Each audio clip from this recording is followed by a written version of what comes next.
Yung inumaga ka nang uwi, kaya hindi ka nakapasok, andyan ka na lang sa sulok. Ayan, saan ka nang galing, Inday? Ha? Andyan ka lang sa sulok. Lasing ka dahil lasing. Ha? Aba? Lasing talaga. Yan. Kung saan-saan ka napunta, Inday. Hindi ka tuloy nakakapasok sa loob. Kasi nandito ka lang sa labas. No. Nasa labas ang gusto-gusto niya. Uy, gising. Saka pa siya nagising.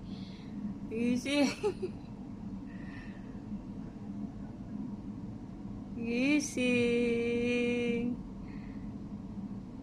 Parang nananadyak ka.